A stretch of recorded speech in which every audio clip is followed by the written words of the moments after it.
बिस्मिल्लाहिर्रहमानिर्रहीम। इय्याका नअबुदु व इय्याका नस्तईन। मेरे बुनेर के बाशऊर नौजवानों, बुजुर्गों और बच्चों, सबसे पहले इतनी गर्मी में जिस तरह का मैं आपका जज्बा और जुनून देख रहा हूं, मैं आपको सलाम करता हूं।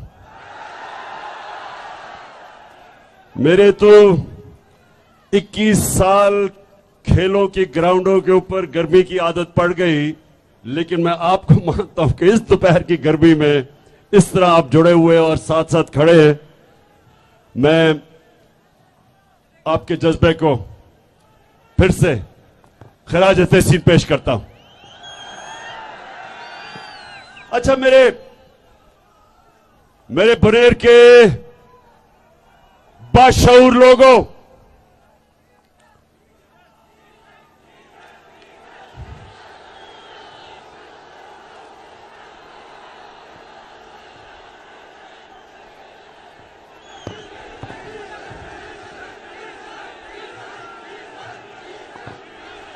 ये देखें, मुसलमान हमारे ईमान का हिस्सा है कि इज्जत भी अल्लाह देता है, और जब किसी को जिल्लत मिलती है तो अल्लाह की इजाजत के बगैर नहीं मिल सकती।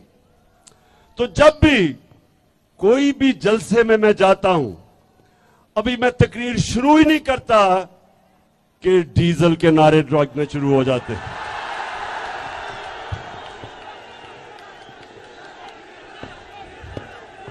फजल रहमान, आप कभी भी तो आराम से बैठ के कभी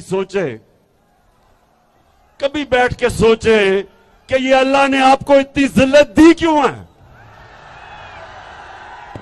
दीन के नाम पे सियासत, और जिधर भी मौका मिले मुफाद परस्ती। इसलिए जिधर भी लोग जमा होते हैं और फजल रहमान को देखते हैं तो उनको डीजल याद आ जाता है। मेरे गयूर पाकिस्तानियों,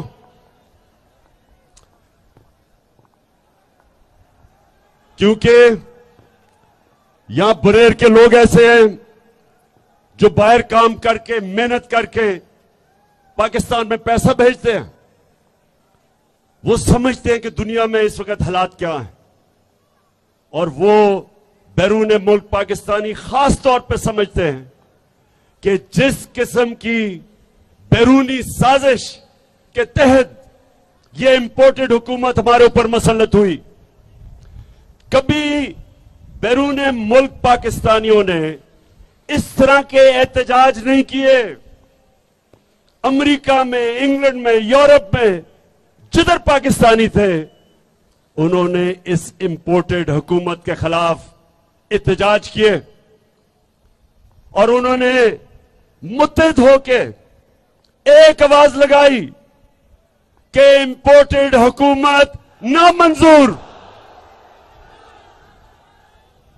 अब मैं आपको, क्योंकि आप बाशऊर नौजवान हैं, मैं देख रहा हूं सियासत आप समझते हैं, थोड़ा सा मैं अब आपको बताता हूं कि ये किस किस्म की साजिश हुई, क्यों हुई।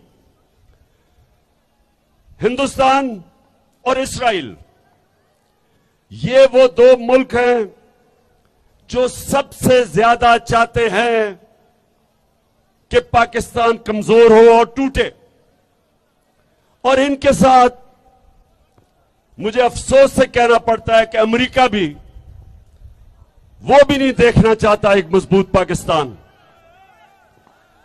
इन तीनों ने मिलकर साजिश की।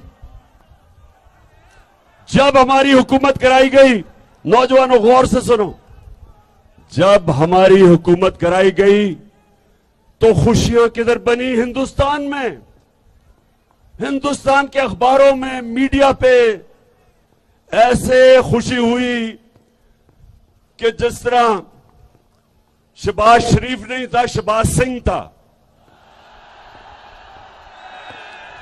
यानी उन्होंने उसको अपना बना लिया क्योंकि शरीफ खानदान के बड़े गहरे ताल्लुकात हैं हिंदुस्तान की बिजनेस कम्युनिटी से।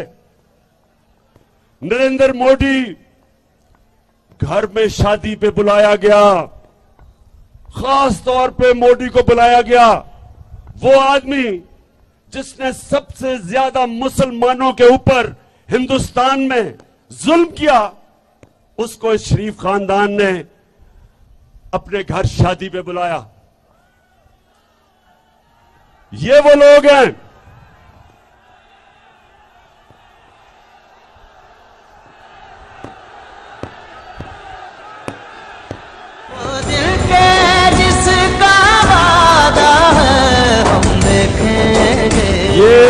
ये शरीफ खानदान। जब नवाज शरीफ हिंदुस्तान गया तो कश्मीर के हुर्रियत लीडर से नहीं मिला, क्योंकि नरेंद्र मोदी नाराज हो जाता।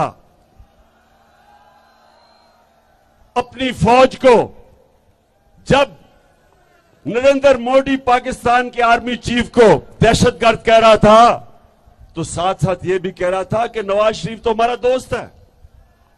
और कभी नवाज शरीफ ने नरेंद्र मोदी के खिलाफ एक बात नहीं की। कुलभूषण यादव उसके मुंह से नहीं निकला।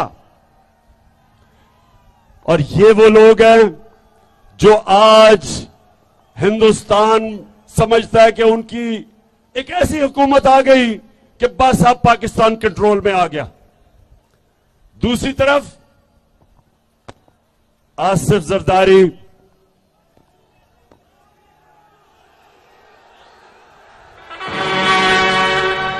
जाग उठा है सारा।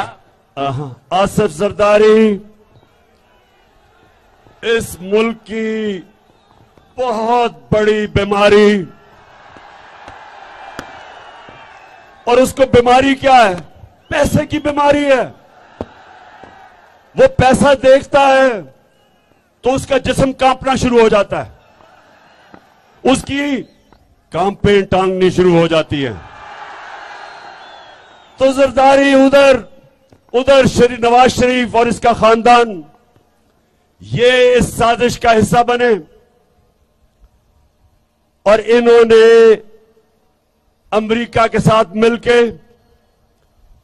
उनके एक डोनाल्ड लू, उनके एक अंडर सेक्रेटरी ऑफ स्टेट ने पाकिस्तान के एम्बेसडर को हुक्म किया कि इमरान खान को वजारत उज़्मा से हटाओ, नहीं तो हम तुम्हारे से अच्छे ताल्लुकात नहीं रखेंगे, बल्कि धमकी दी।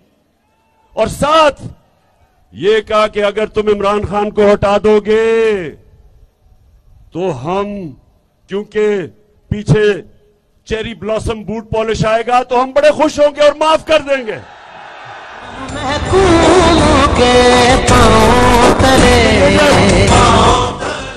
तो मेरे बजौड़ के बाशऊर लोगों, अब मेरी गौर से बात सुनो, गौर से सुननी है आपने बात कि हुआ क्या इस मुल्क के साथ, हमारे मुल्क के साथ हुआ क्या है।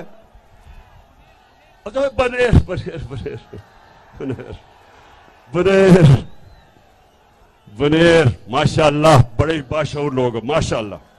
एक एक चीज जानते हो, एक एक चीज मैं नोटिस कर रहा हूं, जो मैं बातें कह रहा हूं आपको समझ आ रही है। अच्छा अब सुने, हुआ क्या फिर? उनको वो मुरासला भेजता है 7 मार्च को, डोनाल्ड लू जो बात करता है हमारे एम्बेसडर से अमेरिका में, 7 मार्च को वो लिखा जाता है। 8 मार्च को अदम एतमाद की तहरीक इस्लामी में दाखिल होती है, और देखते देखते हमारे जो इत्तेहादी हैं उनको भी याद आ जाता है कि ओहो, तहरीक इंसाफ तो बड़ी बुरी पार्टी है। और साथ लोटे भी 20 लोटे गायब हो जाते हैं। तो अब जरा सुने, मैं तब कहता रहा कि यह पाकिस्तान की कौम के खिलाफ साजिश है।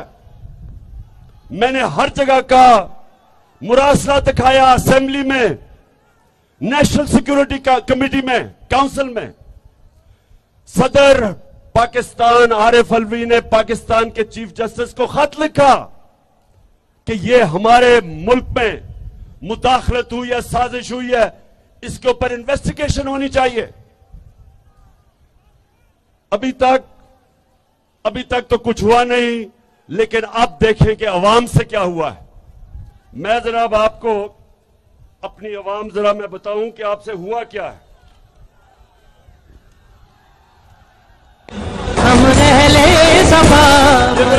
सुने, हमें बड़ा शोर मचाया जी, तहरीक इंसाफ ने महंगाई कर दी, हर रोज महंगाई करें, टीवी प्रोग्राम देखें तो वहां कहे जी महंगाई है, जो अपोजिशन का असेंबली में मुंह खोले वो कहे महंगाई है। वो कांपे टांगने वाला बिलावल, उसने लॉन्ग मार्च कर दी सिंध से कि महंगाई मार्च है जी, लोगों कत्ल हो गया, माशी कत्ल हो गया।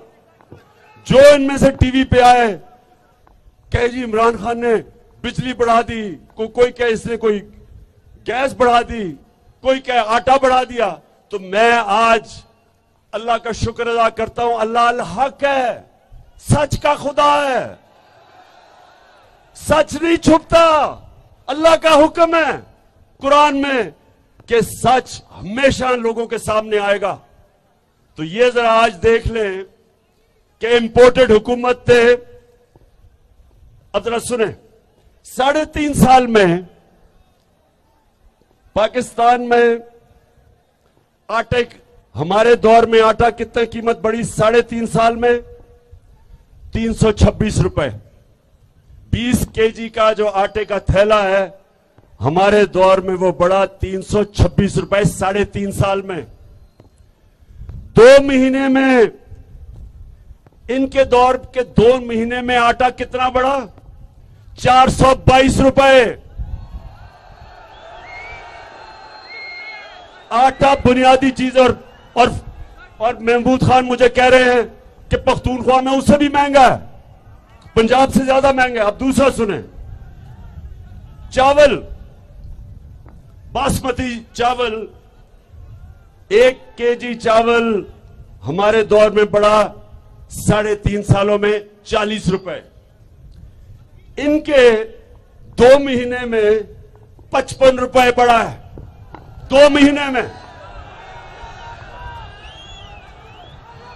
घी, अब जरा ये सुने, घी हमारे दौर में 1 लीटर 3.5 साल में घी कितना बढ़ा है? 213 रुपए। इनके 2 महीने में घी कितना बढ़ा है? 200 रुपया। 200 रुपया बढ़ा है।